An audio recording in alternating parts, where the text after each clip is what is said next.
Subscribe कीजिए हमारे channel study stars को और लेटेस्ट वीडियो के लिए इस बेल आइकन को क्लिक कीजिए।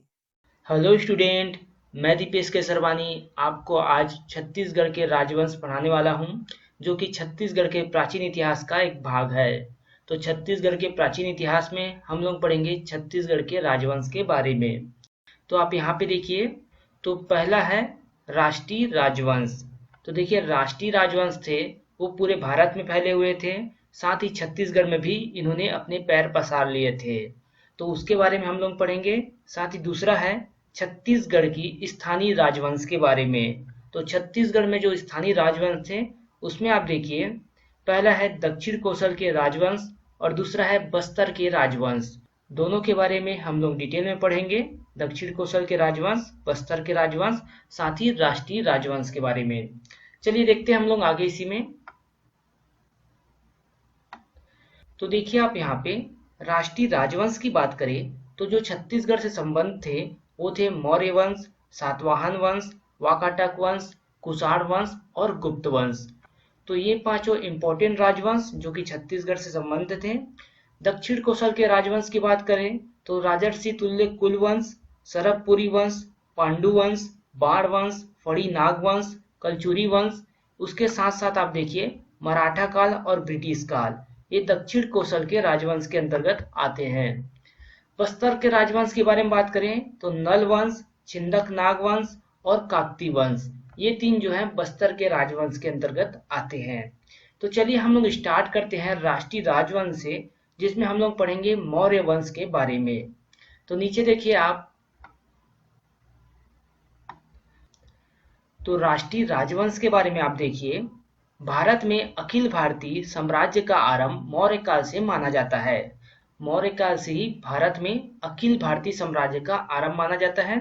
इस काल में अनेक राजवंशों के राष्ट्रीय स्तर पर वर्चस्व रहा, जिनका प्रभाव छत्तीसगढ़ राज्य में प्रत्यक्ष रूप से दिखाई पड़ता है। तो देखिए यहाँ पे अनेक राजवंश जो राष्ट्रीय स्तर पर वर्चस्व थे, उनका प्रभाव छत्तीसगढ़ में देखने को मिला है। इन राजवंशों के विभिन्न पुरातात्विक साक्ष्य, सिक्के, अभिलेख, काष्ठ स्तंभ, प्रतिमाएं प्रमाण के रूप में प्रदेश के विभिन्न क्षेत्रों से प्राप्त किए गए हैं। तो देखिए, ये जो राजवंश जो कि राष्ट्रीय स्तर पर थे, मतलब पूरे भारत में थे, और जिनका प्रमाण छत्तीसगढ़ राज्य से प्रत्यक्ष रूप से प्राप्त होता है, तो पुरातात्विक साक्ष्य से प्राप्त होता है। पुरातात्विक साक्ष्य कहने का मतलब जहाँ खनन से प्राप्त होता है, या फिर कहीं पे खुदाई करते हैं, या पुरातत्व स्थल वहां से प्राप्त होता है, या फिर सिक्के से, उस समय जो राजवंश ने सिक्के चलाए थे वहां से प्राप्त होता है। अभिलेख, उस समय जो अभिलेख लिखे गए थे उससे प्राप्त होते हैं। काष्ठ स्तंभ, तो देखिए लकड़ी के जो स्तंभ हैं उनके द्वारा हमें प्राप्त होता है। साथ ही प्रतिमाएं, उस समय जो प्रतिमाएं थी उनसे भी प्राप्त होता है। जो पुराने राजवंश हैं, जो राष्ट्रीय लेवल के राजवंश हैं, उसके प्रमाण। तो ये छत्तीसगढ़ में विभिन्न क्षेत्रों से प्राप्त किए जाते हैं। आगे देखते हैं हम लोग, सबसे पहले हम लोग मौर्य काल के बारे में। तो देखिए, मौर्य काल में छत्तीसगढ़ में ठठारी, जो कि आपका जांजगीर चांपा का क्षेत्र है, अकलतरा, तारापुर आदि स्थानों से तांबा तथा चांदी के आहत मुद्राएं प्राप्त हुई है। देखिए, आहत मुद्राएं कहने का मतलब क्या है, जिसमें पंचमार्क हो या फिर जिसे पीट कर बनाया गया हो, ऐसी मुद्राओं को आहत मुद्राएं कहा जाता है, जो कि तांबे या चांदी के हो सकते हैं। इनमें अनेक मुद्राएं पर मयूर का चिन्ह अंकन प्राप्त होता है। देखिए, उस समय जो मुद्राएं चलती थी उसके अनेक मुद्राओं पर मयूर का चिन्ह अंकन रहता था, और इसी को इतिहासकारों का मत है कि मयूर का चिन्ह अंकित मुद्राओं का संबंध मौर्य शासकों से था। तो यहीं से हमें प्राप्त होता है मौर्य काल के बारे में जानकारी। आहत मुद्राओं में जो मयूर के चिन्ह अंकन थे, उससे ये समझ आता है कि ये जो अंकन है, ये जो मुद्राएं हैं, वो मौर्यकालीन है। ये किनका मत है, तो इतिहासकारों का मत है। आगे देखते हैं हम लोग, मौर्यकालीन प्राप्त सिक्के, आहत मुद्रा एवं पुरातात्विक स्थल निम्नांकित है। तो इसके बारे में हम लोग देख लेते हैं।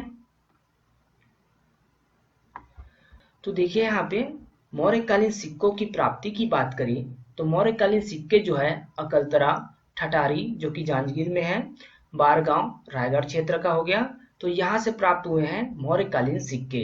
इंपॉर्टेंट है, ध्यान रखिएगा इसको।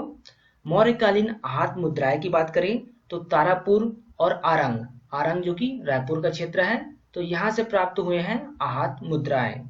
मौर्यकालीन पुरातात्विक स्थल की बात करें तो जोगीमारा गुफा जो कि सरगुजा क्षेत्र में स्थित है और सीता भिंगरा गुफा ये भी सरगुजा क्षेत्र में स्थित है। तो दोनों जो है मौर्यकालीन पुरातात्विक स्थल है। चीनी यात्री हैन सॉन्ग की बात करें तो इनके अनुसार सम्राट अशोक ने सिरपुर में बौद्ध स्तूप का निर्माण कराया था। तो देखिए हैन सॉन्ग की बात करें तो सिरपुर में सम्राट अशोक ने बौद्ध स्तूप का निर्माण कराया था। ये भी इंपॉर्टेंट है। आगे बढ़ते हैं हम लोग। देखिए मौर्य काल के इंपॉर्टेंट जानकारी थी जो मैंने अभी आपको बताया। अब मौर्य उत्तर काल में जो सातवाहन काल था उसके बारे में हम लोग देखते हैं, जिसका संबंध छत्तीसगढ़ क्षेत्र से था। तो सातवाहन शासक गौतमी पुत्र सतकर्णी, बहुत इंपॉर्टेंट है, गौतमी पुत्र सतकर्णी जो कि 23वें शासक थे सातवाहन काल के और एक महान शासक थे। तो सातवाहन शासक गौतमी पुत्र सतकर्णी ने कलिंग कौशल क्षेत्र में अधिकार स्थापित किया था। इस समय मिस्र यात्री टॉलमी ने कौशल क्षेत्र की यात्रा की और छत्तीसगढ़ को विशुद्ध हीरो का क्षेत्र कहा था। तो देखिए मोस्ट इंपॉर्टेंट एग्जाम में क्वेश्चन बनता है कि विशुद्ध हीरो का क्षेत्र किसने कहा था, तो मिस्र यात्री टॉलमी ने कहा था। टॉलमी ने कौशल क्षेत्र की यात्रा, कौशल क्षेत्र मतलब छत्तीसगढ़ की बात हो रही है यहाँ पे, तो कौशल क्षेत्र की यात्रा की और छत्तीसगढ़ को विशुद्ध हीरो का क्षेत्र कहा था। आगे देखिए आप, सातवाहन काल से अपीलक की मुद्राएं मिली हैं। अपीलक मतलब राजा अपीलक जो कि सातवाहन काल से संबंधित थे। तो छत्तीसगढ़ में सातवाहन काल से अपीलक की मुद्राएं मिली हैं, काष्ठ स्तंभ मिला है, मिट्टी के मुहर एवं प्रतिमाएं इत्यादि प्राप्त हुए हैं। तो चलिए इसके बारे में पढ़ते हैं हम लोग। तो देखिए यहाँ पे सातवाहन राजा अपीलक की जो मुद्रा है वो बालपुर से प्राप्त हुआ है जो कि रायगढ़ का क्षेत्र है। फिर मल्हार से प्राप्त हुआ है जो कि बिलासपुर का क्षेत्र है। तो अपीलक की मुद्राएं कहाँ से प्राप्त हुई है, एग्जाम में क्वेश्चन बनता है। तो बालपुर जो कि रायगढ़ का क्षेत्र है, मल्हार जो कि बिलासपुर का क्षेत्र है। कुमार वर्दत श्री की जानकारी, तो कुमार वर्दत श्री की जानकारी हमें कहाँ से प्राप्त होती है, तो गुंजी शिलालेख से प्राप्त होती है कुमार वर्दत श्री की जानकारी। और दमाऊ दरहा जो कि जांजगीर चांपा का क्षेत्र है वहां से प्राप्त होती है कुमार वर्दत श्री की जानकारी। सातवाहन कालीन काष्ठ स्तंभ की जानकारी हमें कहाँ से मिलती है, किरारी जो कि जांजगीर का क्षेत्र है, किरारी से प्राप्त होती है सातवाहन कालीन काष्ठ स्तंभ की। सातवाहन काल में रोम की मुद्राओं की जानकारी हमें कहाँ से होती है, तो चकरबेड़ा से। चकरबेड़ा जो कि बिलासपुर का क्षेत्र है, चकरबेड़ा से प्राप्त होती है रोम की मुद्रा की जानकारी सातवाहन काल में। मिट्टी की मुहर एवं प्रतिमाएं, इसकी जानकारी हमें होती है बूढ़ी खार से जो कि मल्हार का क्षेत्र है। तो देखिए इसमें जो मैंने आपको अभी बताया मौर्य काल से संबंधित और सातवाहन काल से संबंधित सारे इंपॉर्टेंट चीज है, मैंने शॉर्ट में और सरल तरीके से आपको यहाँ पे बताया है। तो आप इसे अच्छे से याद करिए, क्योंकि ये जब आपको याद हो जाएंगे जो मौर्य काल से संबंधित है और जो सातवाहन काल से संबंधित है, वो सारे जब आप याद कर लेंगे तब आप आगे पढ़ेंगे तो आपको क्लियर समझ में आएगा कि और चीजें जो प्राप्त हुई हैं कहाँ से प्राप्त हुई हैं। वैसे एग्जाम में सारे क्वेश्चन पूछे जाते हैं, उसी को ध्यान में रखकर ये वीडियो तैयार किया गया है। तो ये वीडियो यहीं पर समाप्त होता है, आगे हम लोग अगले वीडियो में पढ़ेंगे।